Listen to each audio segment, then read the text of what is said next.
الحمد لله نحمده ونستعينه ونستغفره ونؤمن به ونتوكل عليه ونعوذ بالله من شرور أنفسنا ومن سيئات أعمالنا من يهده الله فلا مضل له ومن يضلله فلا هادي له ونشهد أن لا إله إلا الله وحده لا شريك له ونشهد أن سيدنا ومولانا محمدا عبده ورسوله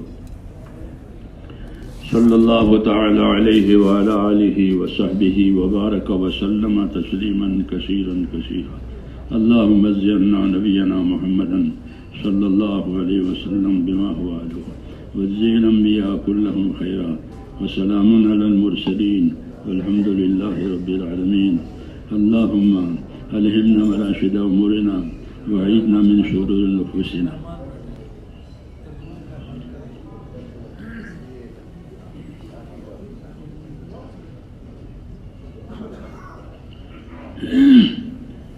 میرے بزرگوں اور پیارے بھائیوں،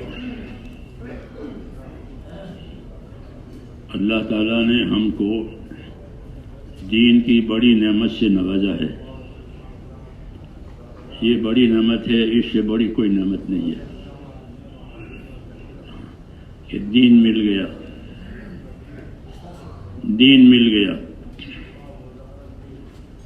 اس سے بڑی کوئی نعمت نہیں ہے. جس کا دین ختم ہوا اس کے لیے کچھ نہیں ہے. یہ دین ہی نہیں ہے زندگی میں، یہ کچھ نہیں ہے. زندگی کو صرف دین بنانے کے لیے دی گئی ہے. وہ دین بنا کر کے آخرت میں جانا ہے. یہ ہمارا راستہ ہے کہ اپنی زندگیوں میں دین لانا ہے اور دین لے کر کے آخرت میں جانا ہے.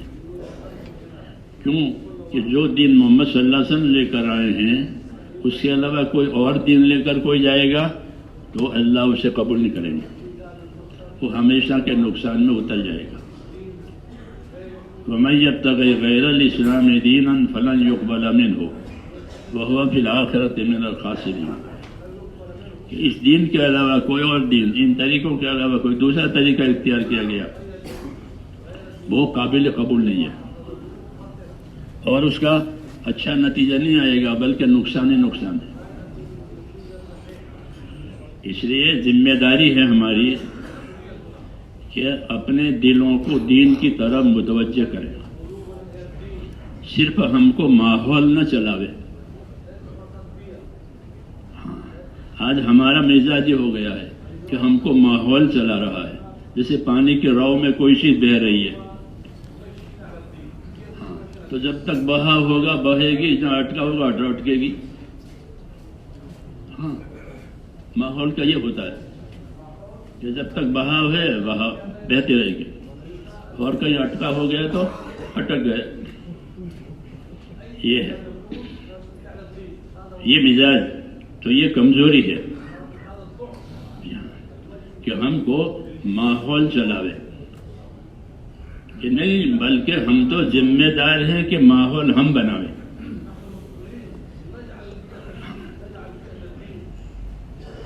صحابہ دو قسم کے تھے. ایک وہ جو سابقین اولین میں ہے، جنہوں نے آپ صلی اللہ علیہ وسلم کی بات ماننے میں سبقت اور پہل کی ہے. ان کو سابقین اولین کہتے ہیں. دوسری قسم ان حضرات کی ہے کہ وہ مکہ فتح ہو گیا، ماحول میں آسانی آ گئی، اس کے بعد دین میں داخل ہوئے. صحابی وہ بھی ہے، ان کا بھی درجہ ہے. مگر اللہ تعالیٰ نے ان دونوں گروہوں میں فرق کیا ہے کہ یہ دونوں برابر نہیں ہیں. لا يستوي منكم من انفق من قبل الفتح وقاتل اولئك اعظم درجة من الذين انفقوا من بعد وقاتلوا. تم میں جو آدمی فتح مکہ سے پہلے انہوں نے سبقت کی ہے ایمان لانے میں، ہجرت کرنے میں. کیوں کہ انہوں نے حبشہ کی بھی ہجرت کی تھی کہ یہاں ماحول سازگار نہیں ہوا، یہاں ظلم ہو رہا ہے، دین پر چلنا آسان نہیں ہو رہا ہے. تو وہ حبشہ چلے گئے، اور پتہ نہیں کتنے سال تک حبشہ رہے، کوئی 40 دن 4 مہینے نہیں۔ ہاں، ابو موسیٰ اشعری تو حبشہ سے خیبر کے موقع پر آئے، سن 7 ہجری میں آئے، مدینہ جانے کے بھی 7 سال کے بعد آئے حبشہ سے، پتہ نہیں کب تک رہے ہوں گے۔ تو کہا کہ جنہوں نے پہل کی ہے وہ، اور جنہوں نے راستہ بننے کے بعد، ماحول بننے کے بعد شرکت کی اور ایمان لائے، یہ دونوں برابر نہیں ہیں، ان دونوں میں فرق ہے۔ جنہوں نے پہل کی ہے ان کا درجہ بڑا ہے، ان کی قربانی بڑی ہے، ان کا اجر و انعام اور مقام بڑا ہے ان لوگوں کے مقابلے میں جو بعد میں آئے۔ تو سبقت کرنے والے ان میں اور ان میں فرق کیا ہے؟ اس لیے کہ دین کا یہی تقاضا ہے کہ اپنے آپ کو، اگر ماحول نہیں ہے تو ہم ماحول بنائیں، ہم ماحول بنائیں، اور وہ طاقت جو ہم کو دین کے کام پر لگائے گی وہ ایک ہی طاقت ہے، اور وہ ہے آخرت کی فکر۔ آخرت کی جو فکر ہے وہ ہی چلائے گی صحیح۔ اگر آخرت کی فکر نہیں ہے، ہم کو ماحول جلا رہا ہے، تو پھر حالات آنے پر پاؤں پھسلنے کا اندیشہ ہے۔ حالات ہوتے ہیں، استقبال کے حالات ہوتے ہیں، استدبار کے حالات ہوتے ہیں، ایسے حالات آتے ہیں کہ کام کی وجہ سے عزت ہو رہی ہے، جی ہاں، کام کی وجہ سے اکرام ہو رہا ہے، لوگ مقام دے رہے ہیں، ہاں، تو پھر پاؤں پھسلنے کا خطرہ ہے۔ ہاں، مولانا محمد یوسف صاحب رحمۃ اللہ علیہ فرماتے تھے کہ جس کے دل میں بھی ذرا بھی اپنے مقام مرتبے کا خیال رہے گا تو وہ فتنے کا منہ دیکھے گا۔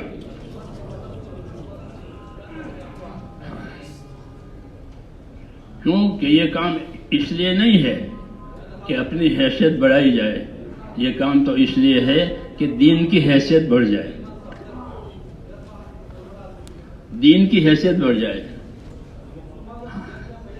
تو دین کی حیثیت بڑھنے کی پہلی چیز کیا ہے کہ دلوں میں آخرت کی فکر آ گئے کہ مجھے آخرت بنانی ہے، میری آخرت نہ اجڑے۔ انما ہممنا الآخرہ ولیست ہممنا الدنیا،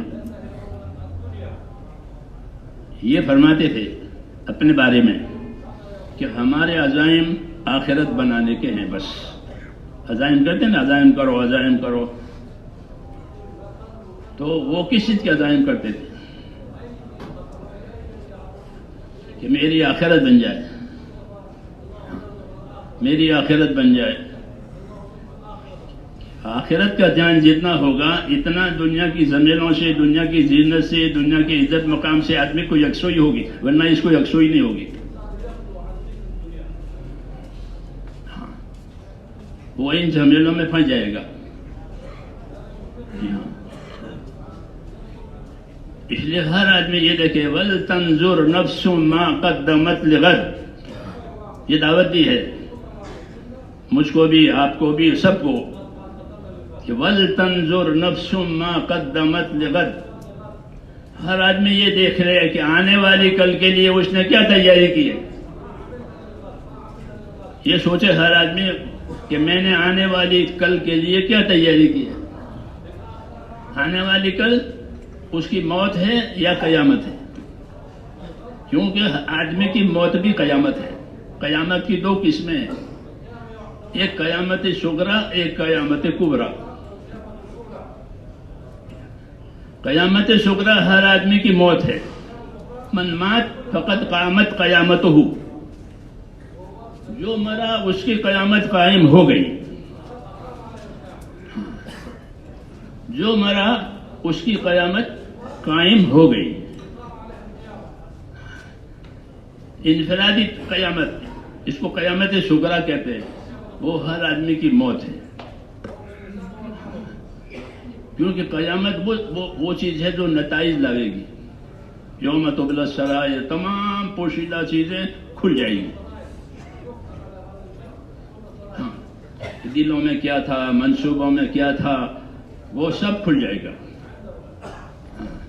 جیسے کسی کپڑے کو الٹ دیا، بنیان کو الٹ دیا، ایسا. تو وہ بڑی قیامت ہے جو اجتماعی طور پر آئے گی اور وہ ہر ایک کو کھولے گی. ایک انفرادی ہے، وہ اپنی موت ہے. یہ من مات فقط قیامت قیامت ہو، جو مرا کہ اس کی قیامت تو قائم ہو گئی. اس لیے یہ دعوت دی ہے کہ وَلْتَنْظُرْ نَفْسٌ مَا قَدَّمَتْ لِغَدٍ. ہر آدمی سوچا کرے کہ میں نے آنے والی کل کے لیے کیا کیا تیاری کی ہے. یہ نہیں کہ اپنے آپ کو بھول جاوے. بنی اسرائیل کے علماء پر یہ پھٹکار ہوئی تھی کہ تم لوگوں سے تو کہتے ہو اور اپنے آپ کو بھول گئے ہو. ہاں، لوگوں سے کہتے ہو اور اپنے آپ کو بھولے ہوئے ہو. یہ ان پر پھٹکار ہوئی ہے کہ انہوں نے اپنے آپ کو بھلا دیا تھا. اور ان کی دو ہی وجہ تھی، ایک ان کے اندر مال کی محبت تھی، ایک ان کے اندر مرتبے کی محبت تھی. جی ہاں، تو مال مرتبے کی محبت نے ان کو اس طرح بنا دیا کہ وہ اپنے آپ کو بھول گئے. جی ہاں، کیوں؟ یہ بیماری ہے. یہ بیماری ہے. اس کام کے ذریعے سے سب سے پہلی صفت جو پیدا ہونی چاہیے وہ توبہ ہے. توبہ ہے کہ توبہ اندر آئے کہ میں قصوروار ہوں. قرآن پاک میں ان لوگوں کو جان مال کے بیچ کر جنہوں نے جنت خریدی ہے، ان اللہ اشتری من المؤمنین انفسهم واموالهم بان لهم الجنہ، کہ اللہ تعالیٰ نے مسلمانوں کے جان مال کو جنت کے بدلے میں خرید لیا. تو یہ جان مال کے بدلے میں جنت خریدنے والے کی صفتیں کیا ہوگی؟ تو بعد کی آیت میں ہے سب سے پہلے التائبون العابدون، کہ وہ توبہ کرنے والے ہیں. پہلی صفت اللہ کی طرف قدم رکھنے والوں کی پہلی صفت یہ ہے کہ ان کے اندر صفت توبہ آ جائے کہ اب تک کی جتنی باتیں ہوئی یہ سب میں نے اس سے توبہ کی. توبہ کا ترجمہ عربی زبان میں لوٹنے کا اور واپس آنے کا معنی ہوتا ہے. التوبہ العودہ، توبہ کی کیا معنی ہے؟ اللہ کی طرف لوٹنا. اب تک گمراہ تھا، بھٹکا ہوا تھا، غلط راستے پر تھا، اب میں آ گیا. اب میں نے توبہ کر لی ہے. اب سوائے اللہ کے اور آخرت کے میرے سامنے کچھ نہیں ہوگا. یہ توبہ. اس لیے التائبون العابدون کہ پہلے توبہ کی صفت آئے گی، پھر عبادت کی صفت آئے گی کہ عبادت کرے گا. ہاں، عبادت کرے گا، کیونکہ دعوت جو ہوتی ہے وہ عبادت زندہ کرنے کے لیے ہوتی ہے، جس طرح اذان نماز کے لیے ہوتی ہے. وضو نماز کے لیے ہوتا ہے، وضو کے لیے نہیں ہوتا. وضو کے لیے نہیں ہوتا کہ وضو کیا کرو، مکروہ ہے. علماء نے لکھا ہے ایک مرتبہ وضو کیا ہے اور 2 رکعت بھی نہیں پڑھی پھر دوسرا وضو کرے، مکروہ ہے. کیوں؟ کہ وضو تو نماز کے لیے ہے اور اذان کس کے لیے ہے؟ اذان نماز کے لیے. ایسے میرے دوستو دعوت عبادت کے لیے، دعوت عبادت کے لیے. ہاں، کہ جان مال بیچ کر کے جنت خریدنے والوں کی پہلی صفت کہ وہ توبہ، کہ بس اب تو اللہ کی طرف متوجہ ہو گئے، تمام دوسری چیزیں اس سے اپنے آپ کو خالی کر لیا. اب توبہ کرنی ہے، توبہ پر باقی رہنا ہے. اور توبہ پر باقی رہنے کا پہلا قدم یہ ہے کہ عبادت پر آئے، اللہ کی عبادت کرے. ہاں، اللہ کی عبادت کرے کہ عبادت کے لیے ہی پیدا ہوئے ہیں. جناتوں کو، انسانوں کو اللہ تعالیٰ نے صرف عبادت کے لیے پیدا کیا. اس طرح کہا ہے وَمَا خَلَقْتُ الْجِنَّ وَالْإِنسَ إِلَّا لِيَعْبُدُونِ، میں نے جناتوں کو اور انسانوں کو صرف اور صرف فقط اور فقط عبادت کے لیے پیدا کیا. اس لیے روزی کا ذمہ اللہ نے لیا ہے کہ روزی میں دوں گا. اس طرح نوکر کو تنخواہ آپ دیں گے، کام وہ آپ کا کرے گا. اتنی تنخواہ دے لیے، گھر دے لیے، گاڑی، کہ وہ سب ہم دیں گے، تو کام کر. ایسے ہی ہماری ضروریات کا انتظام اللہ کہتے ہیں میں خود کروں گا، اور تم عبادت کا وظیفہ پڑھنا. بندہ بن کر زندگی گزارنا یہ عبادت کا مفہوم ہے. کیا بن کر؟ بندہ بن کر. میں اللہ کا بندہ ہوں، یہ بھی اللہ کے بندے ہیں. مولانا یوسف صاحب فرماتے ہیں تبلیغ اللہ کے بندوں میں بندہ بن کر دینا. یہ بھی بندے ہیں، میں بھی بندہ ہوں. حضور صلی اللہ علیہ وسلم فرماتے ہیں میں بھی بندہ ہوں، میں بھی تمہاری طرح سے ایک بندہ ہوں. بندگی اور عبدیت سے کوئی بالاتر نہیں ہو سکتا. سب بندے ہیں، ایک اللہ ہے معبود پروردگار، اپنی صفت میں وہ یکتا ہے. باقی سب بندے ہیں، ان کو اپنی بندگی پر رہنا ہے. جی ہاں، ان کو اپنی بندگی پر رہنا ہے. اس لیے میں نے کہا کہ دین پر چلانے کے لیے سب سے بڑی طاقت، ایک پاور ہوتا ہے نا بیٹری، وہ ہے آخرت کی فکر کہ میرا آخرت میں کیا ہوگا، میرا آخرت میں کیا ہوگا. جب آدمی آخرت بھول جائے گا تو پھر سب چیزوں میں آزاد ہو جائے گا. یہی فرق ہے کافر میں اور مسلم میں. کافر کے سامنے آخرت نہیں ہے، وہ تو آخرت کو مانتا ہی نہیں ہے، وہ تو کہ مٹی ہو جائیں گے، کیا ہو جائے، اس لیے وہ آزاد ہے. ہمارے ہاں تو یہ ہے کہ آخرت میں ذرے ذرے کا حساب ہے. جی ہاں، منو ٹنوں کا نہیں، ذرے کا حساب ہے. جی ہاں، ہمارا ایمان ہے کہ ایک ذرے کے برابر بھی کوئی خیر ہوگی تو اللہ اسے حاضر کرے گا. یہ تیرے خیر لے لے. ایک ذرے کے برابر شر ہوگی وہ بھی حاضر کرے، یہ تیرا شر ہے. اس لیے میرے دوستو بڑی چیز جو ہے وہ آخرت کی فکر ہے. جب آخرت کی فکر ختم ہو جائے گی تو پھر نفسانی تقاضے شروع ہو جاتے ہیں، اور وہ دو ہی ہیں، مال اور مرتبہ. نفسانی دو ہی تقاضے، مال مرتبہ، مال مرتبہ. کہ مال آ جاوے مرتبہ مل جاوے، مال آوے مرتبہ مل جاوے. حضرت اس کو ملک و مال سے تعبیر کرتے تھے. یہ میرے دوستو یہ رگ باطل کی ہے. ہاں، یہ رگ باطل کی ہے. اس لیے کہ مال جو ہے اس کی دو حیثیتیں دی ہے. ایک مال کی حیثیت یہ دی ہے کہ یہ گزارے کے لیے ہے. کس کے لیے ہے؟ کیونکہ آدمی ضرورت مند پیدا ہوا ہے، کھانا پینا کپڑا دوا سب چاہیے، اس کے لیے مال ہوتا ہے. حاجات کے لیے، ضرورت کے لیے اس کو پیدا کیا ہے کہ اسے ضرورت پوری کی جائے گی، اور ضرورت پوری کرنے سے دین کے کام میں مدد ملے گی. جسے شہری کھانے سے روزے میں مدد ملتی ہے، شہری کھانے سے روزے میں مدد ملتی ہے. کہ شہری کھا کر روزے میں مدد حاصل کرو، یہ تعلیم ہے کہ شہری کھاؤ روزے میں مدد حاصل کرو. دوپہر کو آرام کرو، رات کے اٹھنے میں مدد حاصل کرو. کہ دوپہر کو سو جاؤ گے، آرام کرو گے تو رات کے اٹھنے میں مدد ملے گی. یہ تعلیم ہے اس بات کی کہ دنیا کے وسائل اور اسباب کو اپنے دین کی قوت کے لیے استعمال کرو، اپنی ہوش کے لیے مت استعمال کرو. کہ دنیا کے وسائل کو، دنیا کے اسباب کو کس کے لیے؟ اپنے دین کی قوت کے لیے استعمال کرو، تو پھر دنیا دین بن جائے گی. معاذ بن جبل رضی اللہ تعالیٰ عنہ کو اور اس طرح ابو موسیٰ اشعری کو حضور صلی اللہ علیہ وسلم نے یمن بھیجا تھا. دونوں کو یمن کا ذمہ دار بنایا تھا. ان کے الگ الگ ایریے تھے، ایک ایریے کا یہ ذمہ دار، ایک ایریے کا، اور وہ ملتے رہتے تھے، آپس میں مذاکرہ کرتے رہتے تھے اپنی ذمہ داریوں کا، کیا کرتے ہو کیا کرتے ہو. اس لیے کہ مذاکرہ ضروری ہے،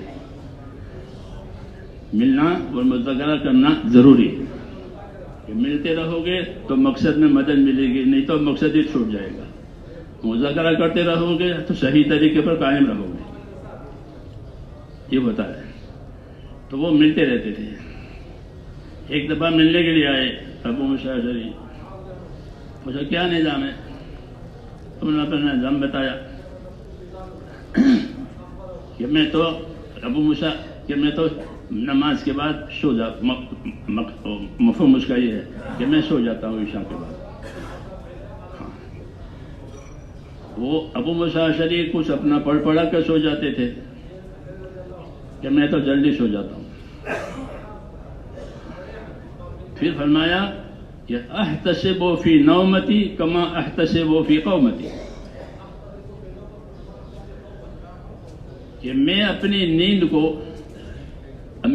نیند لینے کو اور آرام کرنے کو اسی طرح ثواب کا ذریعہ سمجھتا ہوں جس طرح اٹھ کر نماز پڑھنے کو ثواب کا ذریعہ سمجھتا ہوں۔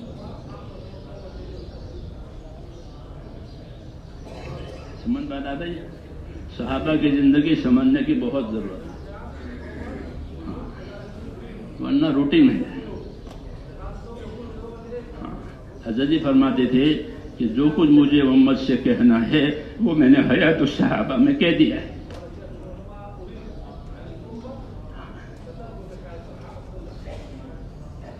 تو کیا کہہ رہا تھا میں؟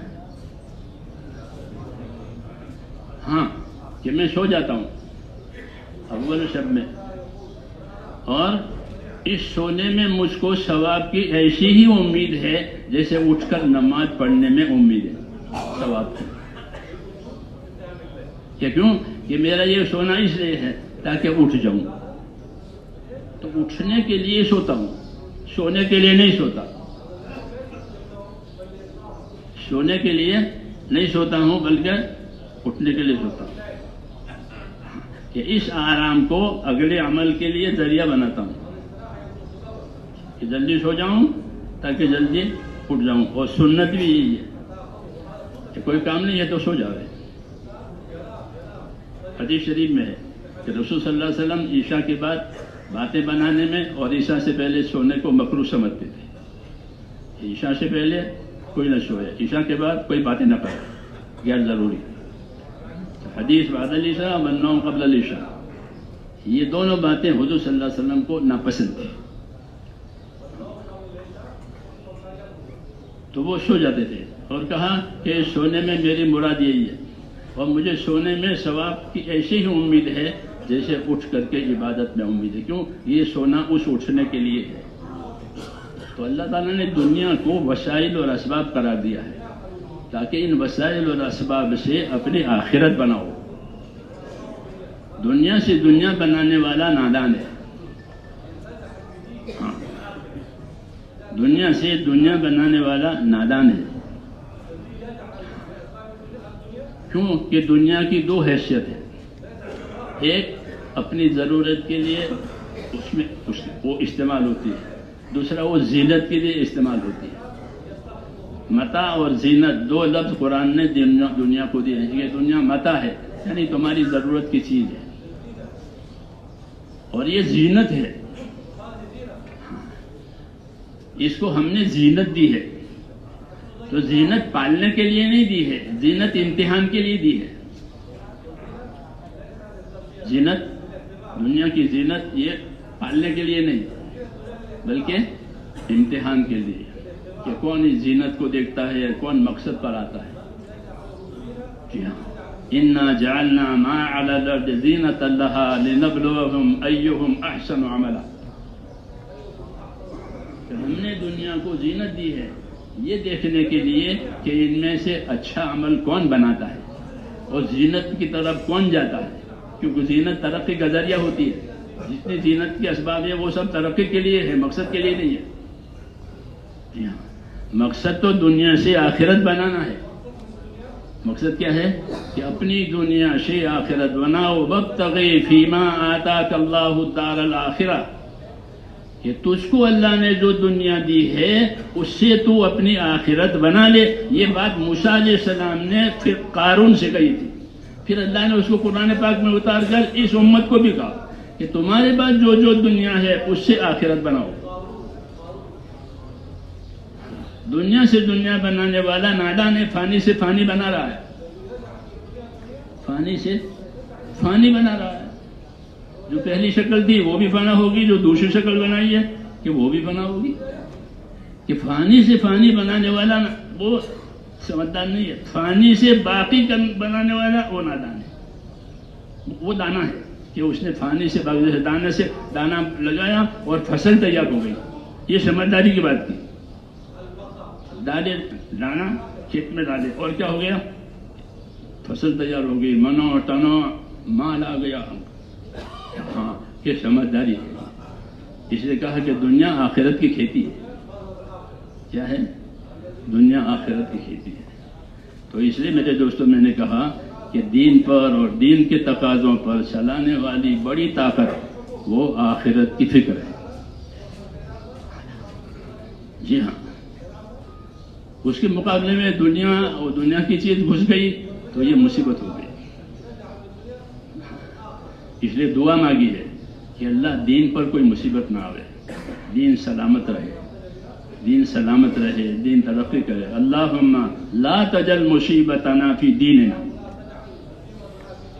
یہ دعا مانگی ہے کہ اللہ کوئی مصیبت ہمارے دین پر نہ آوے۔ عباس ابن عبد المطلب نے حضور صلی اللہ علیہ وسلم سے پوچھا کہ میں کیا مانگوں اللہ سے؟ فرمایا عافیت مانگو۔ کیا مانگو؟ عافیت مانگو۔ پھر پوچھا یا رسول اللہ اللہ سے کیا مانگوں؟ عافیت مانگو۔ پھر پوچھا کہ عافیت مانگو دنیا آخرت۔ کیوں کہ عافیت ہوگی تو آدمی کام کر لے گا، دین کا بھی اور دنیا کا بھی، نہیں تو نقصان آئے گا، دنیا کے کام میں بھی دین کام میں۔ لیکن دین کے کام کا نقصان اور دنیا کے کام کا نقصان میں فرق ہے۔ دنیا کا کوئی نقصان آ گیا تو اس کا بدل ہو جائے گا، اس کا بدل ہو جائے گا۔ دین میں نقصان آیا کہ اس کا بدل نہیں ہوگا، وہ خسارہ ہے۔ وہ کیا ہے؟ خسارہ ہے۔ اس لیے کہ اپنے دین کا نقصان کسی حال میں قبول نہ کرو۔ اس لیے کہ لا تجل مصیبتنا فی دیننا، یا اللہ کوئی مصیبت ہمارے دین پر نہ ہو۔ یہ چلتی رہے تو دین پر مصیبت، دین کو مصیبت سے بچانے کا کیا راستہ ہے؟ کہ دین پر مصیبت سے بچنے کا راستہ دین والوں کا اخلاص ہے۔ کیا ہے؟ کہ جتنا ان کے اندر اخلاص ہوگا ان کے دین پر کوئی مصیبت نہیں آئے گی۔ جی ہاں، مصیبتیں ہمیشہ اغراض کی وجہ سے آتی ہیں،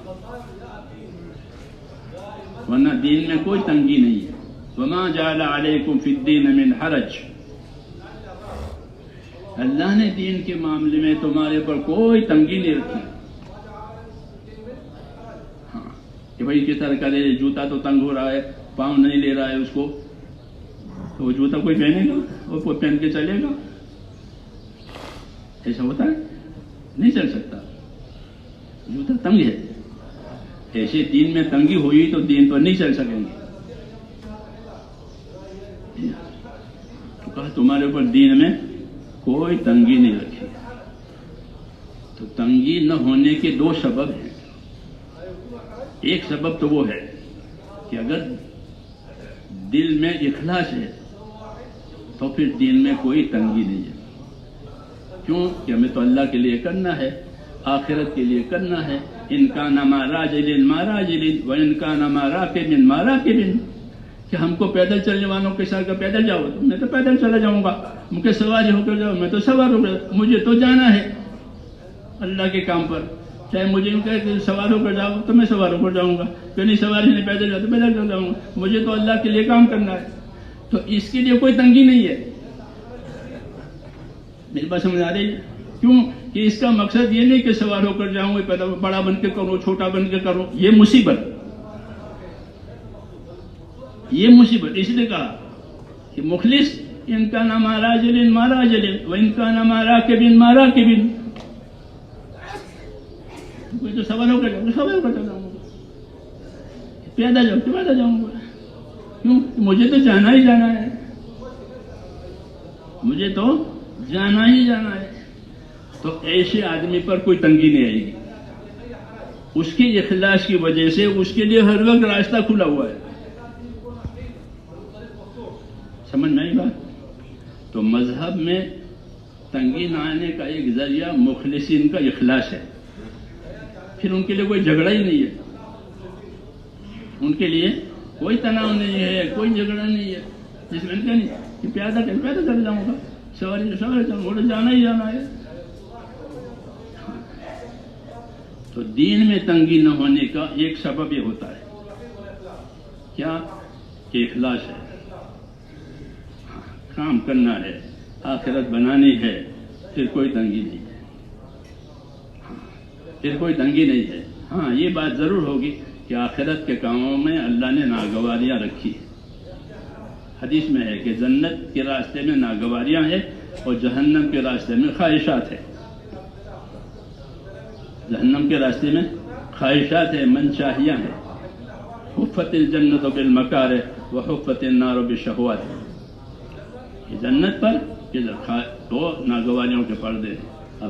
اپنے نفس کے خلاف کرنا, ہاں, اور اپنے آپ کو پابند کرنا, جو کہے ہے وہی کرنا, دوسرا نہیں کرنا. یہ جنت کا راستہ ہے.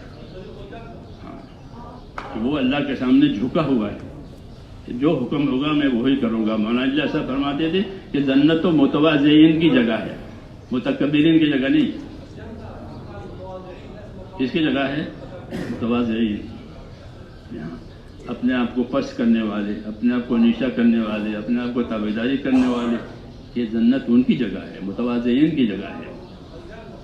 تو اس لیے میں نے کہا ایک تو بسط اس طرح ہوگی کہ بھائی اخلاص ہے, جو کہو گے میں وہی کروں گا, اس سے آگے نہیں کرتا.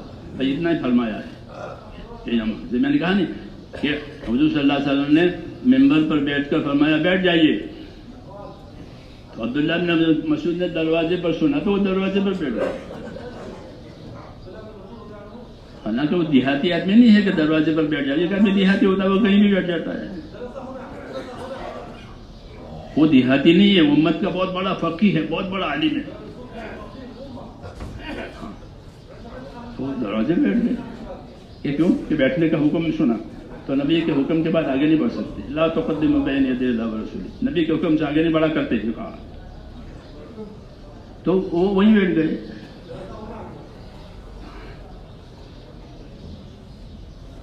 اور ایک صحابی نے سنا اپنے محلے میں, تو وہ محلے میں بیٹھ گئے. عبداللہ بن رواحہ, بیٹھ جائیے دوسرے موقع پر, تو وہ محلے میں بیٹھ گئے. لوگوں نے کہا وہ عبداللہ بن رواحہ تو محلے میں بیٹھ گئے, آپ نے یہاں بیٹھنے سے فرمایا. وہ وہاں بیٹھ گئے آپ کے حکم کی وجہ سے. حضور نے ان کو دعا دی کہ اللہ تعالیٰ ان کے اطاعت کا جذبہ اور بڑھائے. تو میں نے کہا ایک تو میرے دوستوں اخلاص کی کوئی تنگی نہیں ہے مذہب میں. اخلاص ہے, کام کرنا ہے, جو حال ہو, جو طے ہو, جو بات ہو, جو حق ہو, وہ میرا سرمایہ. کہ مسلمان کے ایمان کی وجہ سے اس کا سرمایہ حق ہے. وہ حق کو چاہتا ہے, جو حق ہے وہ ہم کو دے دو بس, آگے کچھ نہیں. کافر اس کا سرمایہ باطل ہے تو وہ اپنے ہوس سے تقاضے کرتا ہے کہ ہم کو یہ ہونا چاہیے, یہ ہونا چاہیے, ہونا چاہیے. مسلمان کا کوئی تقاضا نہیں کہ میرا اللہ مجھ سے راضی ہو جائے بس, یہ مخلص ہے. اخلاص والوں کے لیے کوئی تنگی نہیں ہے, ان کے لیے ہر وقت راستہ کھلا ہوا ہے.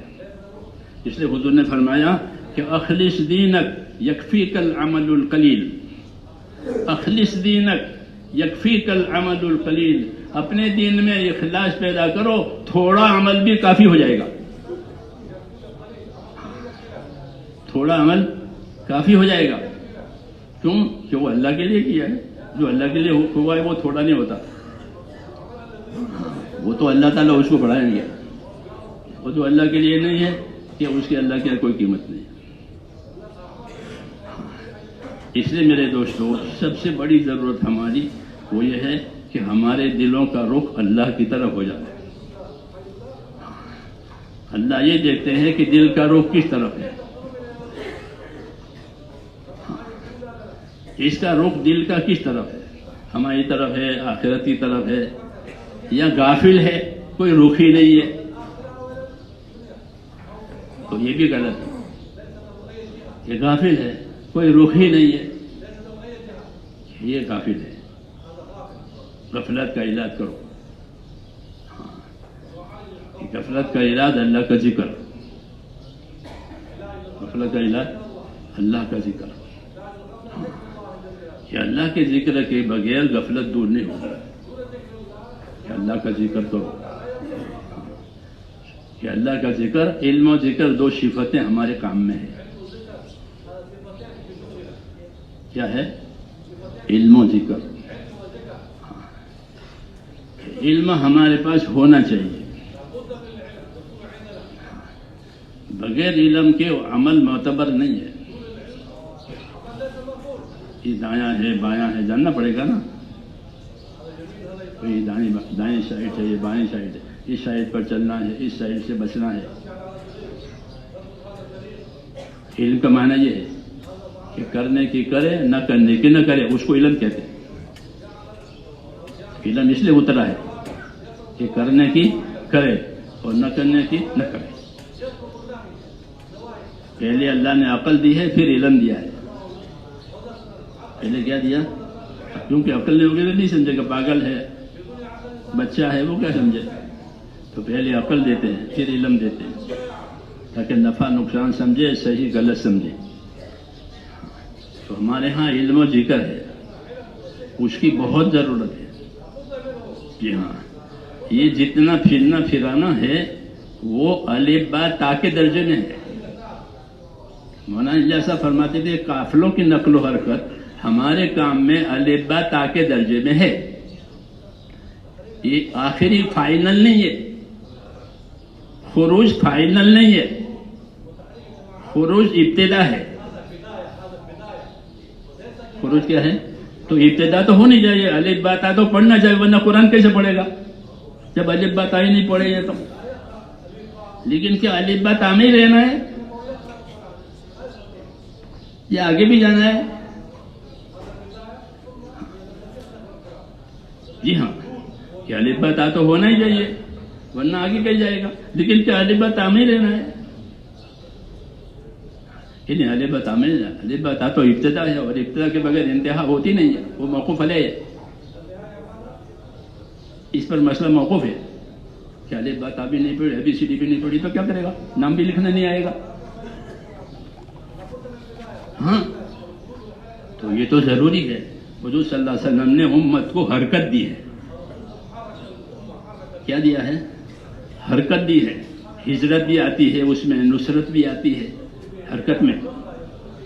امت کو ایسی حرکت دی ہے جیسے چکی کو آپ حرکت دیتے ہیں. چکی کو حرکت دیں گے تو چاروں طرف آٹا گرے گا. حضور صلی اللہ علیہ وسلم پر حرکت ہوگی تو چاروں طرف ہدایت پھیلے گی.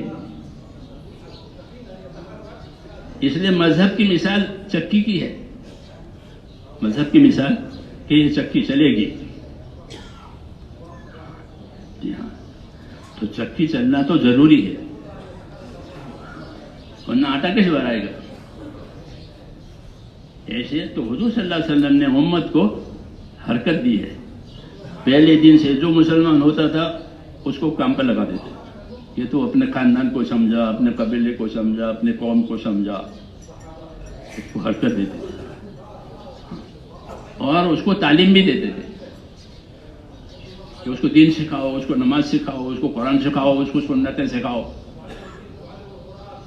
جی ہاں، کیوں کہ اگر سیکھا ہوا نہیں کو تو کیا سکھائے گا؟ وہ خود سیکھا ہوا نہیں کیا ہو سکھائے گا؟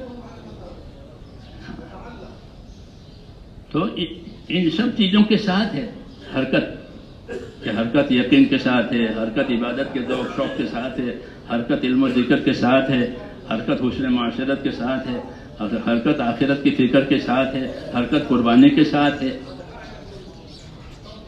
ہر نمبر دوسرے 5 نمبروں سے ملا ہوا ہے، الگ الگ نہیں ہے دکان میں جس طرح آئٹمیں رکھی جاتی ہے الگ الگ الگ.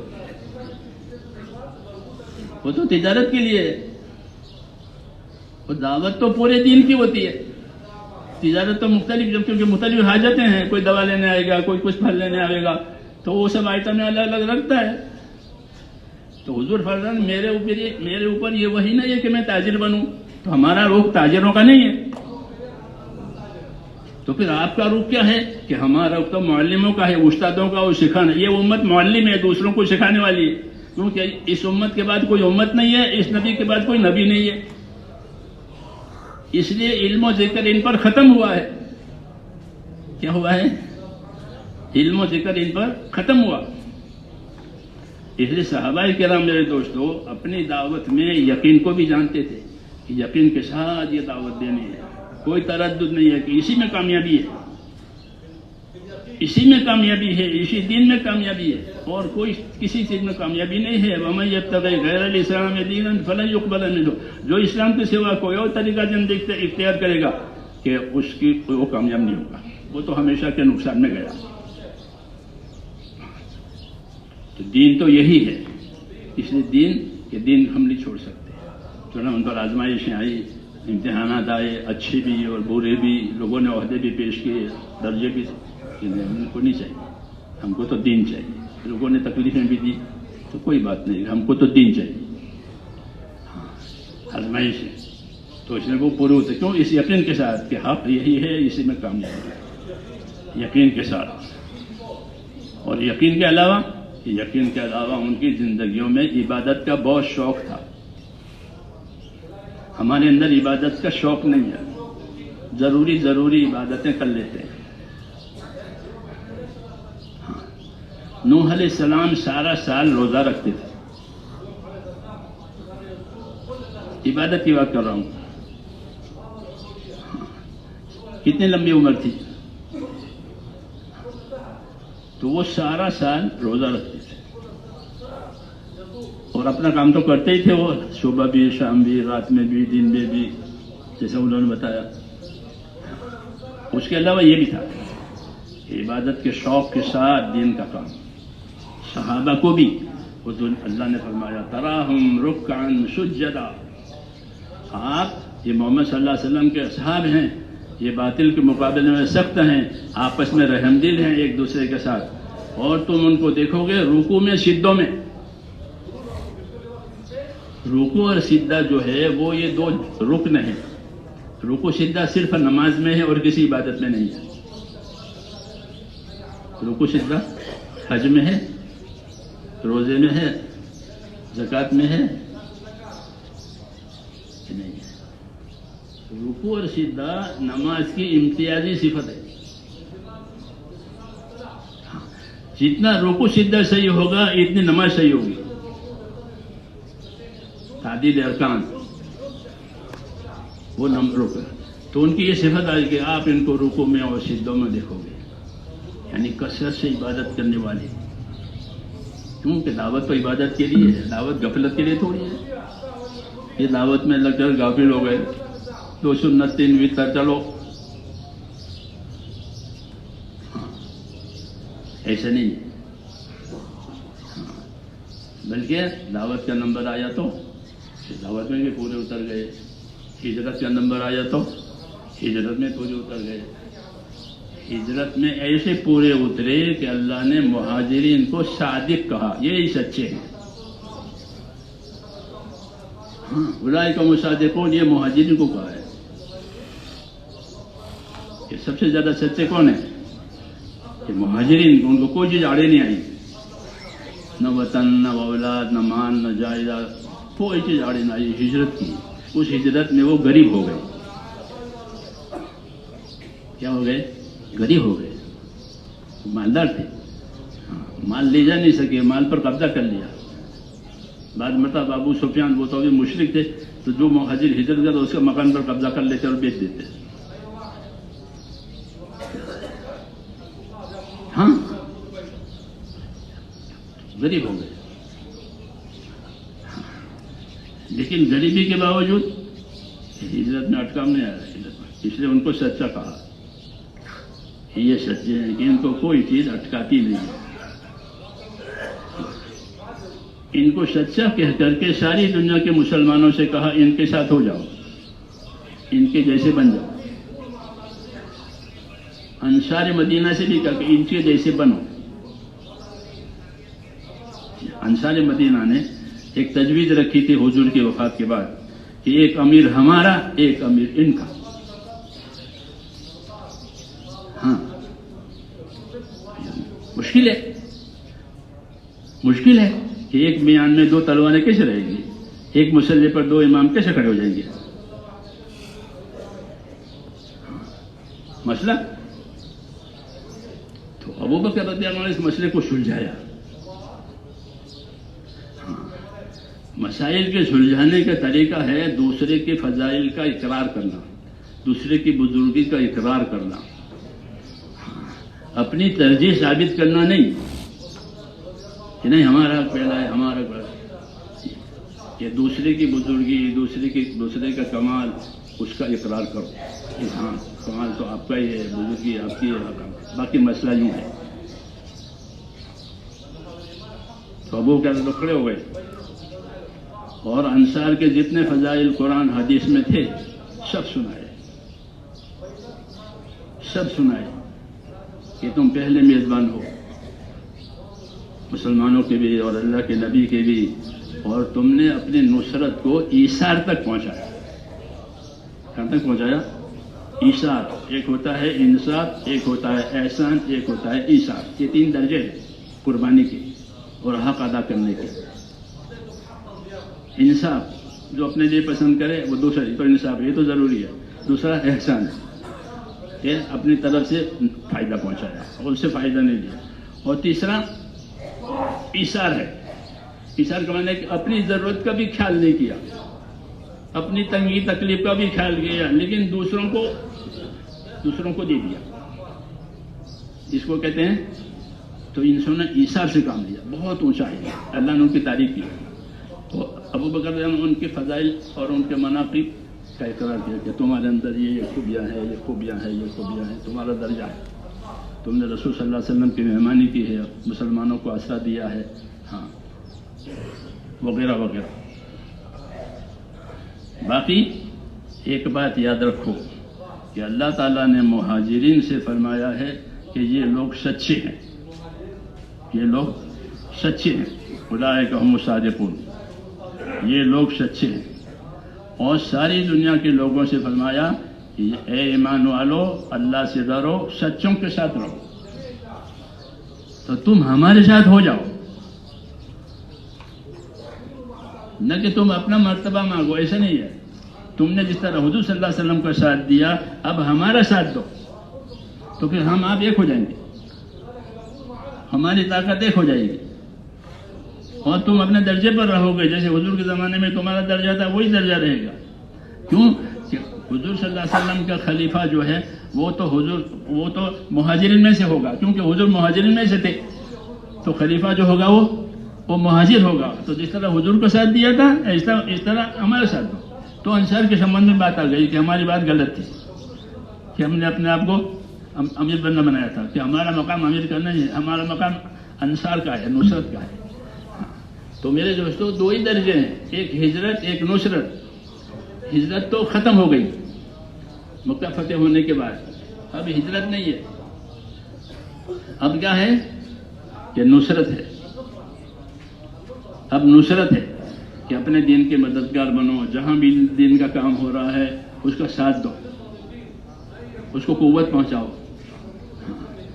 اس کی طرف کوئی نقصان آ رہا ہے تو اسے نقصان کو دفع کرو، لیکن کام کو بگڑنے نہ دو. نصرت کرو. تو نصرت کا فریضہ ہمارے اوپر قائم ہوا ہے. حضور صلی اللہ علیہ وسلم فرماتے تھے کہ اگر ہجرت نہ ہوتی تو میں بھی انصاری ہوتا، کیونکہ انصاری ہونے سے بڑھ کر کوئی درجہ نہیں ہے امت میں، یا مہاجر ہے یا انصار ہے. تو ہجرت تو ختم ہو گئی، مکہ فتح ہو گیا. تو اب کیا رہا؟ نصرت رہی.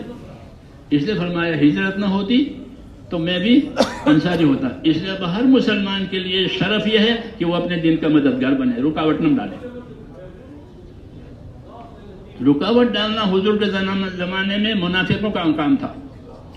وہ طرح طرح کے ہیلے بنا کر رکاوٹیں ڈالتے تھے اور حضور صلی اللہ علیہ وسلم صبر کرتے تھے. پھر وہ نفاق ختم ہو گیا. اب کوئی منافق نہیں ہے حضور کے بعد. کوئی منافق یا مسلم ہے یا کافر ہے، ختم. تو نفاق ختم ہو گیا. اور حضور صلی اللہ علیہ وسلم نفاق کی طرف سے بہت برداشت کیا، لیکن وہ ختم ہو گیا. اب کون ہے؟ یا ایمان ہے یا کفر ہے. اب کوئی اس کا درجہ اٹھ گیا. تو جب ایمان ہے تو ایمان کا کیا تقاضا ہے؟ تو ایمان کے دو تقاضے ہیں. ایمان کا ایک تقاضا اطاعت ہے. کیا ہے ایمان کا؟ کیا مطلب ہے؟ کہ اللہ رسول پر ایمان لائے یعنی آپ کی اطاعت کریں گے. اور کیا ہے کوئی؟ بالکل نہیں. پیغمبر جو آتے ہیں وہ اطاعت قائم کرانے کے لیے آتے ہیں. ہاں، وہ کوئی اپنی قوم بنانے میں، اپنی پارٹی بنانے میں، اپنا وطن بنانے میں اس لیے نہیں آتے. یہ تو باطل کی چیزیں ہیں. اپنی قومیت، اپنی وطنیت، اپنا رنگ، اپنی زبان، اس پر دنیا میں جھگڑے ہیں آج. اس پر دنیا میں آج جھگڑے ہیں کہ ہماری قوم کا ہے، ہمارے وطن کا ہے، ہماری زبان کا ہے، ہمارے رنگ کا ہے. کہ یہ باطل ہے. حضور صلی اللہ علیہ وسلم نے اپنی حق دعوت سے تمام باطل رگوں کو کاٹ دیا. جس طرح ذبیحہ ہوتا ہے نا، وہ اللہ کے نام پر کٹتا ہے تو اس کی 4 رگیں کٹ جاتی ہے تو وہ حلال ہو جاتا ہے. 2 بڑی بڑی رگیں ہیں اور ایک کھانے پینے اور سانس کی نالی ہے. یہ کٹ جائے تو وہ جانور بھی اللہ کے نام پر حلال ہو جاتا ہے. اس طرح کہتے ہیں کہ دین کی وجہ سے جتنی باطل کی رگیں ہیں وہ سب کٹ جائے. کہ ہماری کوئی قومیت نہیں ہے، ہماری کوئی وطنیت نہیں ہے، ہمارا کوئی علاقہ نہیں ہے، ہماری کوئی زبان نہیں ہے، ہمارا کوئی رنگ نہیں ہے. تو پھر کون ہو؟ کہ ہم تو اللہ کے بندے ہیں. ہم تو اللہ کے بندے ہیں، نبی کی امت ہے. اللہ نے اطاعت کا حکم دیا ہے، نبی نے نصرت کی دعوت دی ہے. نبی نے کیا دعوت دی ہے؟ نصرت کی دعوت. حضور مکے میں پھرتے تھے نا، من ینصرنی من یاوینی حتی ابلغ رسالت ربی ولہ الجنہ. کون ہے جو میری مدد کرے؟ کون ہے جو مجھے آسرا دے تاکہ میں اللہ کی بات پہنچاؤں؟ اور جو میرے ساتھ ایسا کرے گا اللہ اس کو جنت دے گا. تو اللہ تعالیٰ کے نبی صلی اللہ علیہ وسلم نے لوگوں سے نصرت مانگی ہے. کیا مانگی ہے؟ یہ نہیں کہ نبی کو نبی مان کے چھوڑ دیا کہ ہم نے آپ کو نبی مان لیا، جاؤ اپنا کام کرو. ایسا ہے کہ نہ، کہ نبی کو نبی مان کر کے نبی کے کام میں مددگار بننا ہے، اطاعت کرنی ہے، نصرت کرنی ہے. یہ ذمہ داری ہے. میری بات سمجھ میں آ رہی ہے یا بیٹھے بیٹھے سو گئے؟ ہاں، اطاعت کرنی ہے. کس کی؟ اللہ رسول کی. اور اطاعت ہر حال میں کرنی ہے. جیسے میں نے کل کہا تھا نہیں پرسوں، اطاعت ہر حال میں کریں گے. وہی اطاعت معتبر ہے، وقتی نہیں. وقتی اطاعت منافقین کرتے تھے. ہاں، کہ اگر ان کی کوئی مصلحت ہے تو ٹھیک ہے، مصلحت نہیں ہے نہیں کرتے تھے.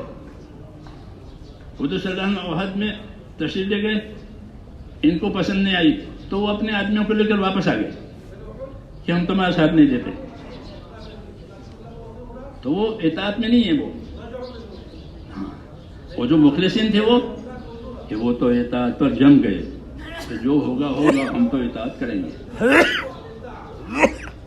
اس لیے اطاعت یہ تو ہر امتی پر ہے کہ وہ اپنے نبی کی اطاعت کرے. دوسرا، اپنے نبی کے کام کا مددگار بنے. جی چاہے تو، جی نہ چاہے تو. کوئی پوچھے تو، کوئی نہ پوچھے تو. کوئی نہیں پوچھتا کہ تم پوچھو کہ بھائی مجھے کیا کرنا ہے، میرے ذمہ کوئی کام ہے. ہاں، مجھے کیا کرنا ہے. جیسے نوکر ہوتا ہے، بھائی میں نوکر بہت سے کھڑے نہیں رہتے، مزدور اپنے اوزار لے کر کے کہ بھائی کوئی کام ہو تو ہم تیار ہیں، کوئی کام ہو تیار ہے. کیوں؟ کہ ہر آدمی کو دین کا کام اپنے لیے کرنا ہے، دوسروں کے لیے نہیں کرنا ہے. جیسے روزی اپنے لیے کمانی ہے تو وہ اپنے آپ کو مزدوری میں پیش کرتا ہے کہ میں تیار ہوں، مجھے لے جاؤ. اس طرح ہر آدمی کو دین کا کام اپنے دین کے لیے کرنا ہے، لوگوں کے لیے نہیں۔ لوگوں کے لیے تو تجارت ہوتی ہے، وہ مال لاتا ہے اور اپنے مال سے نفع کماتا ہے۔ ہمیں لوگوں سے کوئی نفع نہیں لینا ہے، ہمیں تو ایک امانت ہے، اس کی حفاظت بھی کرنی ہے، اس کی مدد بھی کرنی ہے کہ اس کی کتنی حفاظت کی کہ تمہارے پاس کتنا دین ہے، کتنا دین ہے۔ وہ قبر میں پوچھیں کہ کتنا دین ہے، تو دین کی حفاظت سے زندگی میں دین آئے گا، دین کی حفاظت سے زندگی میں دین آئے گا، دین کی استقامت سے زندگی میں دین آئے گا، اور دین کی نصرت سے دنیا میں دین پھیلے گا، دین کی نصرت سے دنیا میں دین پھیلے گا۔ اور یہ دونوں ذمہ داری ہے، اپنی زندگی میں کتنا دین آیا وہ اپنی استقامت سے آئے گا کہ سیکھا بھی، سمجھا بھی، پوچھا بھی، یاد بھی کیا، عمل بھی کیا کہ یہ تیرا دین ہے، یہ تیرے ساتھ قبر میں جائے گا۔ اور دنیا میں کتنا دین آئے گا کہ وہ نصرت سے آئے گا، اس لیے کہ کہیں بھی دین کا کام ہو رہا ہو میں اس کا مددگار ہوں۔ مولانا مدنی رحمۃ اللہ علیہ کے بارے میں ہم سبق پڑھتے تھے، تو ایک دن فرمایا، وہ انگریزوں سے لڑے ہوئے نا ہندوستان آزاد کرنے کے لیے، تو فرمایا ہم تو انگریزوں کی مخالفت میں کوئی کتا بھی جاتا ہے تو کتے کا بھی ساتھ دیں گے، کیوں کہ وہ ہمارے کام میں مددگار ہوئے تھے۔ کتا انگریزوں کو کاٹنے جا رہا ہے تو اچھا ہے، ہم تو کتے کا بھی ساتھ دیں گے، کیونکہ ہمارے مقصد میں اس کی مدد ہو رہی ہے کہ ہمارا ایک دشمن جو ہے وہ جا رہا ہے۔ یہ کب ہوتا ہے جب آدمی کے سامنے اپنا مقصد ہی ہو، اور اگر اپنی حیثیت ہوگی، مقصد نہیں ہوگا، اپنی حیثیت ہوگی تو ضرور اختلاف ہوگا۔ ہمیشہ اختلاف حیثیتوں نے کیا ہے، مذہب نے نہیں۔ مذہب تو ایک میٹھا پانی ہے، میٹھے پانی میں کس کو اختلاف ہوگا؟ اس کا پینا ضروری ہے، اس کا حاصل کرنا ضروری ہے، کھیتی کے لیے بھی اور اپنے لیے بھی اور تعمیر کے لیے بھی، ہر کام میں پانی۔ پانی کس کام میں؟ ہر کام میں۔ تعمیر کرنا ہو تو بھی پانی چاہیے، کھیتی کرنی ہو تو بھی پانی چاہیے، پیاس لگی ہے کہ تو بھی پانی چاہیے، پانی کے بغیر آبادی نہیں ہے۔ تو پانی کی تو ہر وقت ضروری ہے، ہر حال میں ضروری ہے۔ حضور فرماتے ہیں اللہ نے جو مجھے دین و ہدایت دیا ہے وہ تو بارش کے پانی کی طرح سے ہر ایک کے لیے ضروری ہے، ہر ایک کے لیے ضروری ہے کہ وہ اپنے دین کا اپنے آپ کو پابند کرے، وہ اس کے ساتھ قبر میں جائے گا۔ وہ دوسرا اپنے دین کا اپنے آپ کو مددگار بناوے تاکہ دنیا میں دین کو جگہ ملے۔ یہ دونوں ذمہ داریاں ہیں، اور یہ دونوں ذمہ داریاں آخرت کے لیے کرنی ہے۔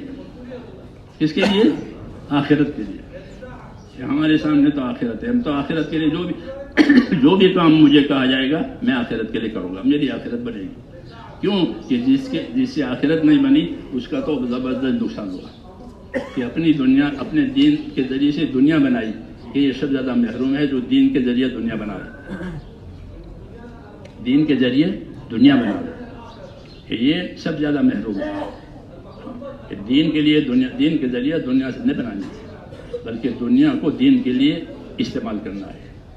ہاں، دنیا وسائل اور اسباب ہیں، اور اسباب کسی طاقت کے لیے ہوتے ہیں، تو اللہ تعالیٰ نے دنیا کے اسباب کو دین کی مدد کے لیے دیے ہیں کہ دین میں چلنے کے لیے اپنے اسباب سے مدد حاصل کرو، اور دین کی مدد بھی کرو تمہارے اسباب سے، اس کو نصرت کہتے ہیں۔ تو نصرت کا دروازہ قیامت تک کھلا ہوا ہے۔ ہجرت کا دروازہ مکہ فتح ہونے کے بعد بند ہو گیا، وہ ہجرت فرض تھی، مکے سے مدینہ جانا، وہ ختم ہو گیا، مکہ فتح ہو گیا، وہیں اسلام آ گیا۔ اس لیے مکے والوں نے بعد مسلمان ہوئے نئے، انہوں نے کہا ہجرت کریں، کہ نہ بھائی ہجرت ختم ہو گئی، ہجرت ختم ہو، لیکن نصرت کہ وہ نصرت باقی ہے۔ ہاں، کہ ہر مسلمان اپنے دین کا مددگار بنے، اور جو جان مال اللہ تعالیٰ نے ان کو دیے ہیں وہ نصرت کے لیے دیے ہیں۔ اس کے لیے کہ مسلمانوں کا مال جان کہاں لگے گا؟ کہ سب سے پہلے اعلاء کلمۃ اللہ پر لگے گا۔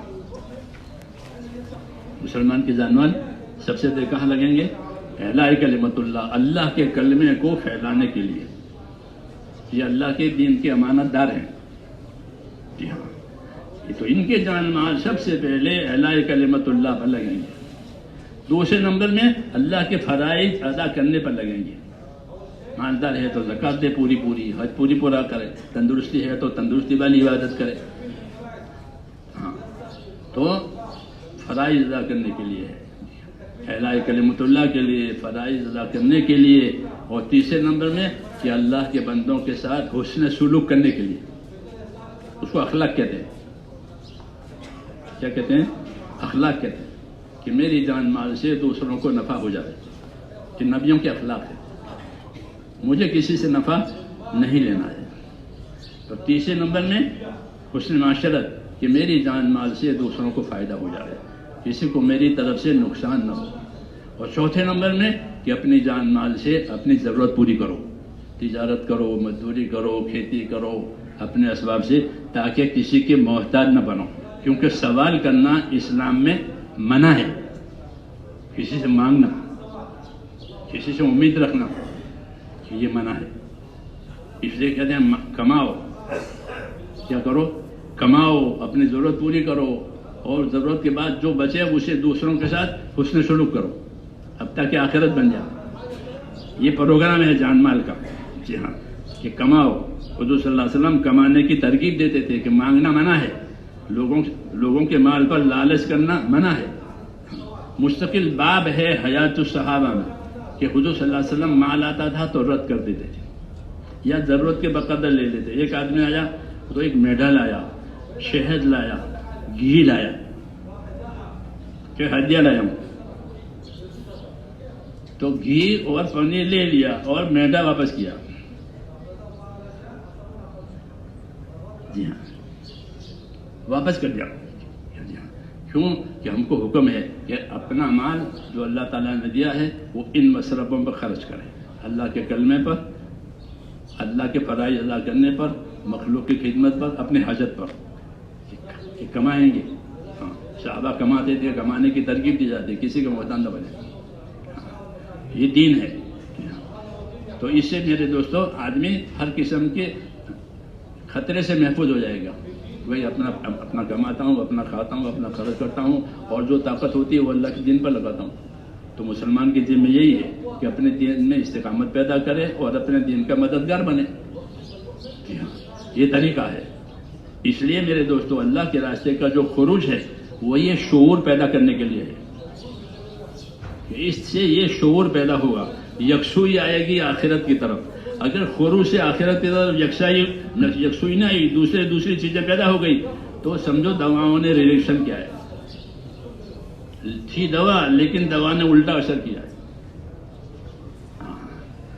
کہ خروج سے دنیا داری پیدا ہو گئی. ہاں، اس سے دنیا داری پیدا ہوتی ہے کیونکہ پوری دنیا میں پھرتا ہے، پوری دنیا کو دیکھتا ہے، لوگ عزت کرتے ہیں. جی ہاں، تو مال بھی نظر آتا ہے، مرتبہ بھی نظر آتا ہے. لوگ عزت کریں گے تو مرتبہ نظر آئے گا. نہیں، امیر صاحب. ہاں، کہ لوگ عزت ہے. حالانکہ وہ عزت تو کام کی وجہ سے تھی یا اس کی ذات کی وجہ سے تھی. بولو. نبی ہوتا ہے کہ اس کی عزت اس کی ذات کی وجہ سے اللہ نے اس کو ایسا پیدا کیا. باقی میں اور آپ کہ ہماری عزت اس کام کی وجہ سے ہے، ورنہ ہم کو کون پوچھتا؟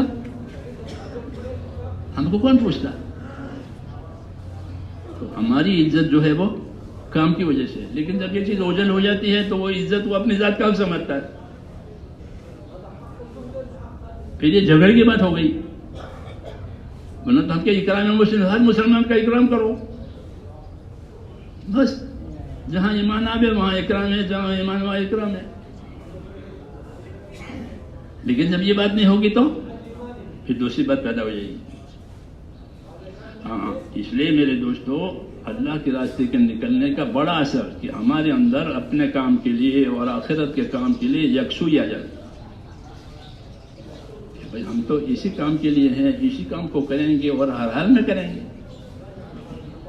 کیونکہ حال تو امتحان کے لیے ہوتا ہے، کامیابی کے لیے نہیں ہوتا. حالات آتے ہیں، اچھے حالات بھی آتے ہیں، ناگوار حالات بھی آتے ہیں، وہ تو امتحان کے لیے آتے ہیں، وہ تو گزر جائیں گے. جس زمانے گزر گئی تندرستی گزر گئی، بیماری آ گئی، بڑھاپا آتے ہیں، تو حال تو گزرنے کے لیے ہوتا ہے. یہ دیکھا جائے گا کہ اس حال میں کیا عمل کیا، وہ عمل باقی رہے گا، حال گزر جائے گا. حال پر مسئلہ نہیں ہے بلکہ عمل پر اور حکم پر مسئلہ ہے. اس لیے اطاعت کا حکم دیا ہے کہ ہر حال کی اطاعت، تو وہ یکسوئی ہو جاتی ہے اللہ کے راستے میں پھرنے سے. اور ان کے اندر جو اصول ہیں کام کے، اس اصول میں تربیت کا اثر ہے. کس کا؟ تربیت کا اثر ہے. ان اصولوں کی پابندی سے تربیت ہوگی تو نفس میں صلاح آئے گی. اور یہ بات یاد رکھو کہ ہر آدمی پر اپنی اصلاح واجب ہے. جیسے کپڑے پاک رکھنا واجب ہے نہیں ہے، اور بدن پاک رکھنا واجب ہے نہیں ہے، نہیں تو عبادت کیسے کرے گا؟ کپڑے ناپاک ہے، بدن ناپاک ہے، عبادت ہوگی کہ نہیں ہوگی؟ ایسے نفس کی اصلاح ضروری ہے. اگر نفس کی اصلاح نہیں ہوئی تو پھر نفسانیت پھیلے گی. کیا پھیلے گی؟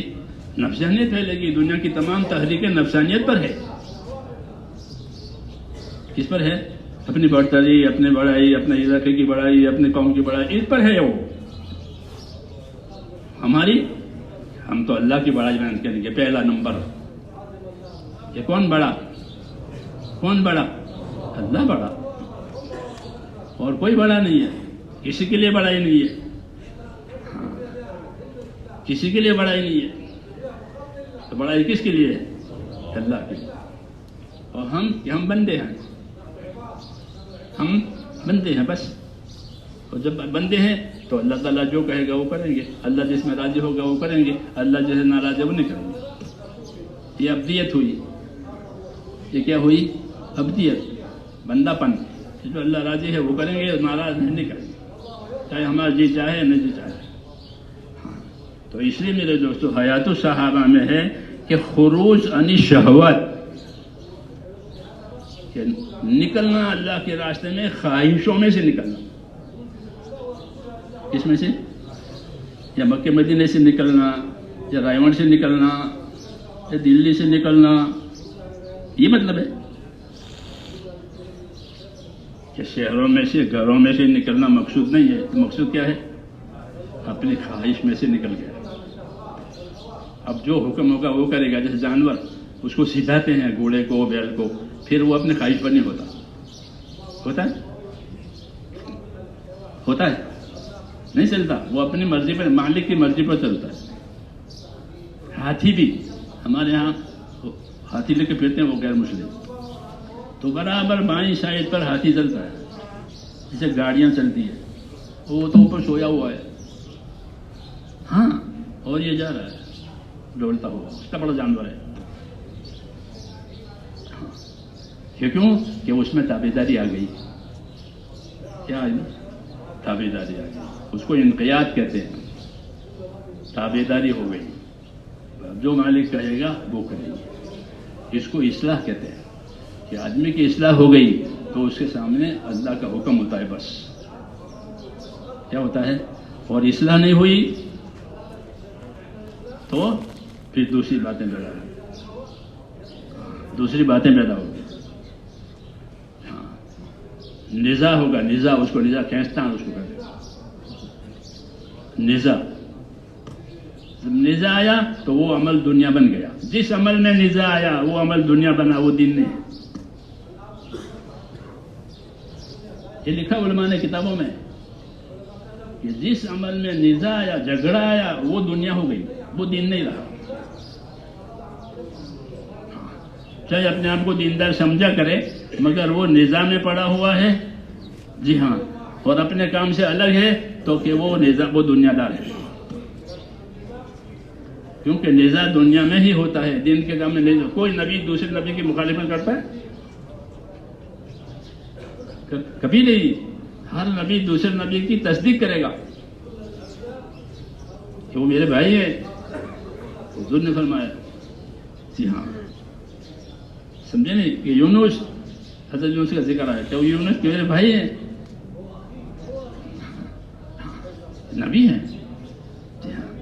تو ایسے یہ کہ دین کے کام کے جتنے شعبے ہیں، سارے تبلیغ ہو، تدریس ہو، تعلیم ہو، کہ وہ سب ہمارے شعبے ہیں. ہم اسی کو زندہ کرنے کے لیے پھر رہے ہیں. ہم خالی 4 مہینے والے نہیں پیدا کرنا چاہتے ہیں کہ 4 مہینے والے اور سال والے پیدا ہو جائیں، کہ نہیں، دین کی حفاظت کرنے والے، دین کی مدد کرنے والے پیدا کرنا ہے. اس لیے دین کا کام جہاں بھی ہو رہا ہو وہ ہمارا ہے. سمجھ میں آئی بات؟ ہاں، میں افریقہ گیا تھا ان کے یہاں، کوئی بات آئی تھی تو میں نے ان سے کہا کہ ہم تمام نبیوں پر ایمان لاتے ہیں، آدم علیہ السلام سے لے کر کے حضور صلی اللہ علیہ وسلم تک. ایمان مفصل میں تمام نبیوں پر ایمان ہے. یہ سب نبی سچے ہیں، اللہ کے بھیجے ہوئے ہیں، ان کے طریقے بھی سچے ہیں، ان کی دعوت بھی سچی، ان کا سچا. تو سب نبیوں کو مانیں گے، پیروی اپنے نبی کی کریں گے. ٹھیک ہے نا؟ ہاں، ہمارا نبی بھی سچا ہے، تو نبی تو سب سچے ہیں، تو سب کو سچ ماننا اور پیروی کسی کرنا. ایسے دنیا میں جتنی دینی خدمتیں ہیں وہ سب حق ہے، اہل حق کی ہے. ہم اس کے قدردان ہیں، ہم اس کے لیے دعا کریں گے اور اپنے کام کو کام بنا کر کریں گے. اپنے کام کو کہ بھائی میرا یہ کام ہے، باقی جتنے کام دینی ہے میں ان کا مددگار ہوں، میں ان کے لیے دعا کرتا ہوں، میں ان کے لیے مالی مدد کر سکتا ہوں، میں مالی مدد بھی کروں گا، ان کو تعاون کروں گا، ان کی رکاوٹیں دور کروں گا. کیوں کہ حق کی مدد کرنا ضروری ہے، کہیں بھی ہو، کسی شکل میں بھی ہو، کہ حق کی مدد کرو اور ناحق کی مدد کسی حال میں مت کرو، حق کی مدد کرو. تو یہ سب طریقے حق ہیں جو ہو رہے ہیں. جو تمام انبیاء حق پر ہیں، تو ہم سب کو حق پر سمجھتے ہیں اور پیروی کسی کریں گے؟ اپنے نبی کی. ایسے جتنے دینی کام ہیں کہ ہم اس کے قدردان ہیں، وہ حق ہے، ہم ان کے مددگار ہیں، ان کی مدد بھی کریں گے، ساتھ بھی دیں گے، اور اپنے کام کو کہ اپنے کام کو کام بنا کریں. یہ اسلم طریقہ ہے. کیا ہے کہ اس میں اپنے مقصد پر قیام بھی ہے اور دوسرے دینی کاموں کی مدد بھی ہے. تو ہم کو تمام دینی کاموں کی مدد کا ثواب ملے گا. جی ہاں، مدرسہ والوں کو جو ثواب ملتا ہے، ہم ان کے مددگار ہیں تو ہم کو بھی وہی ثواب ملے گا. ایسے جتنے دینی کام ہیں ان کا ثواب ہم کو ملے گا. کیوں؟ ہم اس کے مددگار ہیں، ہم اس کے بھلا چاہنے والے ہیں. تعاون کی وجہ سے وہ دعا کرنے گئے، اللہ ان کے لیے دعا کرو کہ اللہ تعالیٰ ان کے کاموں کو ترقی دے. تو دعا کرنا اور جو دینی کام ہو رہے ہیں اس کی قدر کرنا، یہ 2 باتیں حضور صلی اللہ علیہ وسلم نے بتائی تھی. مہاجرین نے انصار کے بارے میں یہ کہا کہ یا رسول اللہ، یہ انصار نے بڑی قربانیاں دی ہیں، گھر بھی اور زمین بھی اور شہید بھی، ان کی تعداد زیادہ. تو یہ تو سب اپنا حصہ ثواب کا لے گئے، ہمیں کیا ملے گا؟ ہم کو تو انہوں نے آرام پہنچایا. تو یہ آگے نکل گئے، ان کو یہی ایک دوسرے آگے نکلنے میں آخرت کے کاموں کے آگے دیکھ دے، دنیا کاموں میں نہیں. تو یہ تو آخرت کاموں میں سارا درجہ ان کو مل جائے، ہمیں کیا ملے گا؟ کہ گھر بھی دیے انہوں نے، عورتیں بھی دینے کے لیے تیار ہوئے، زمین جائیداد. آپ نے فرمایا تم کو بھی مل سکتا ہے 2 شرطوں کے ساتھ. کتنی بڑی سنت جاری کی حضور نے. ایک یہ ہے کہ تم ان کی قدر کرو. ایک تو قدر نہ کرے، حسد کرے، حسد کرے کہ بھئی ان کی ترقی ہو رہی ہے، یہ آگے بڑھ رہے ہیں، یہ پہ حسد کہ یہ تو حرام ہے، یہ تو ہے ہی نہیں، یہ تو جہنم کی چیز ہے. حسد نہیں کرنا، بلکہ کیا کرنا کہ ان کی قدر کرو کہ انہوں نے ہم کو آسرا دیا، انہوں نے راستہ بنایا، مدینہ منورہ میں آنے ٹھکانہ بنایا، اور ان کے شہداء بھی زیادہ ہیں، ان کی قربانی بھی زیادہ ہے. تو ان کے لیے دعا کرو، اللہ ان کو جزائے خیر دے، اللہ ان کو ترقی دے. اور ان کی تعریف کرو. کیا کرو؟ ان کی تعریف کرو، ان کی قدر کرو. جب ان کی قدر کرو گے، ان کے حق میں دعا مانگو گے، تو تمہیں وہی اجر و انعام ملے گا جو ان کو ملتا ہے. یہ پوری امت کے لیے ایک بہترین راستہ کھل گیا کہ یہ کام میں نہیں کر سکتا ہوں، یہ کر سکتا ہے، تو کیا میں اس کے ساتھ حسد کروں کہ ہر وقت یہی ہے، ہر وقت یہی ہے؟ کہ نہ، میں ان کے لیے دعا کروں. کیا کروں؟ کہ اللہ تو اس کو اخلاص دے، اس کو استقامت دے، اس کو آسانی دے، اس کو ترقی دے، اس کو خیر کا ذریعہ بنا دے۔ تو جب ان نیکوں کے لیے اور نیکی کا کام کرنے والوں کے لیے دعا گو بنو گے، قدر کرو گے، تو جو ان کو اللہ دیتا ہے وہ آپ کو دے گا۔ میں ملکوں میں نہیں جا سکتا، لیکن جو لوگ ملکوں میں جا رہے ہیں ان کے لیے کیا کہ ان کی قدر کرے کہ اللہ ان کے مال میں برکت دے، اللہ ان کی زندگی میں برکت دے، ان کی قربانی کو اللہ قبول فرماوے، ان کو ہدایت کا ذریعہ بناوے، کہ یہ اس اپنے اور خدا کے بیچ میں کہ یہ میرے بھائی ہیں اور یہ کام کر رہے ہیں، مجھ سے ہوتا نہیں ہے، تو یہ دعا کرنے والا، قدر کرنے والا اس کے ثواب میں برابر ہے۔ یہ راستہ بتایا، یہ نہیں کہ ہریفائی کرے، حسد کرے، پارٹی بناوے، کہ یہ تو حرام ہے، اس کا مذہب سے کوئی تعلق ہی نہیں۔ یہ تو یہود نصارہ کا طریقہ تھا، انہوں نے پارٹیاں بنائی ہے، سمجھ میں آئی نہیں بات؟ اس لیے میرے دوستو ہمیشہ اللہ تعالیٰ سے دعا مانگنی چاہیے۔ کیا کرنی چاہیے؟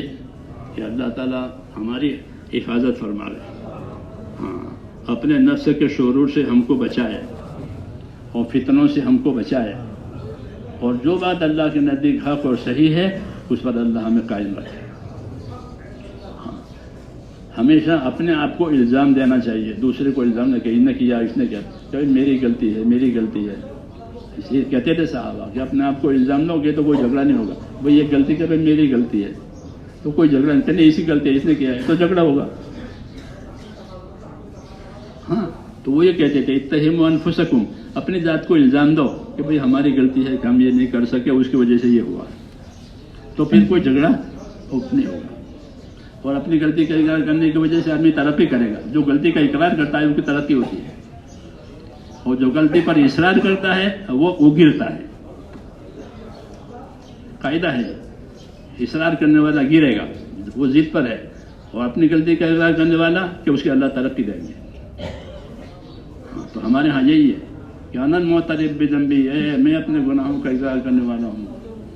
حدیث کی دعاؤں میں انا المعترف بذنبی، اے اللہ میں اپنے گناہوں کا اقرار کرنے والا ہوں، اسألک مسألۃ المسکین، میں ایک مسکین غریب کی طرح آپ سے مانگتا ہوں اپنے حاجت ہے۔